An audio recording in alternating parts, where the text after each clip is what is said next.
সিকিম থেকে মাত্র ১৫০ কিলোমিটার দূরে একাধিক অত্যাধুনিক জে-20 যুদ্ধবিমান মোতায়েন করেছে চীন।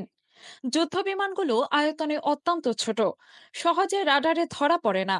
অতি শক্তিশালী রাডার হলে এবং দূরত্ব খুব বেশি না হলে তবেই ধরা পড়ে।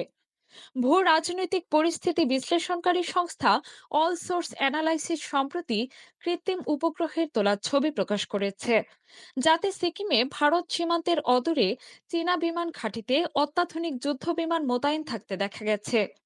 কৃত্রিম উপগ্রহের তোলা একাধিক ছবি মিলিয়ে দেখে বোঝা গেছে গত ২৭শে মে যুদ্ধ বিমানগুলো সেখানে এসে পৌঁছায়। এর আগে চীনের শিগাচ্ছে বিমান ঘাঁটিতে একটি মালবাহী বিমানও চোখে পড়ে। সেখানে মোতায়েন থাকা বিমান সেনাদের প্রয়োজনীয় সরঞ্জাম এবং জিনিসপত্র ওই বিমানের মাধ্যমে সরবরাহ করা হয় বলে ধারণা অল সোর্স অ্যানালাইসিসের। সিকিম সীমান্তের অদূরে চীনের ওই বায়ুসেনা ঘাঁটিতে জে-20 যুদ্ধ বিমান মোতায়েন থাকে না সারা বছর। তাই হঠাৎ ছয় ছয়টি অত্যাধুনিক যুদ্ধ বিমান ওই ঘাঁটিতে উড়িয়ে আনার কি প্রয়োজন পড়ল, তা নিয়ে উঠেছে প্রশ্ন। শুধু জে-20 যুদ্ধ বিমানই নয়, একাধিক জে-10 যুদ্ধ বিমান এবং KJ-500 বিমানও দেখা গিয়েছে ছবিতে। তবে সেগুলো মোটামুটি সারা বছরই মোতায়েন থাকে সেখানে।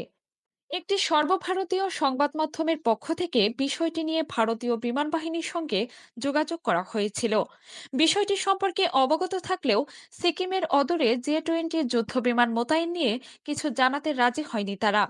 তবে ভারত সীমান্তে হঠাৎ অত্যাধুনিক যুদ্ধ বিমান মোতায়েন করলো কেন, সেই নিয়ে প্রশ্ন উঠেছে। বিশেষ করে ভারতের পশ্চিমবঙ্গের হাসিমারা থেকে শিগাচ্ছে বিমান ঘাঁটির দূরত্ব যখন মাত্র ২৯০ কিলোমিটারেরও কম। এমনিতেই লাদাখ এবং অরুণাচল নিয়ে চীনের সঙ্গে সীমান্ত সংঘাত রয়েছে ভারতের।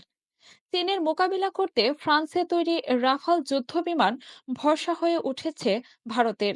মোট ৩৬টি রাফাল কিনতে চুক্তি করেছিল ভারত, যার মধ্যে ৮টি এই মুহূর্তে আলাস্কায় আমেরিকার সঙ্গে মহড়া দিচ্ছে। কাজী মিম, টিডিং বাংলা নিউজ।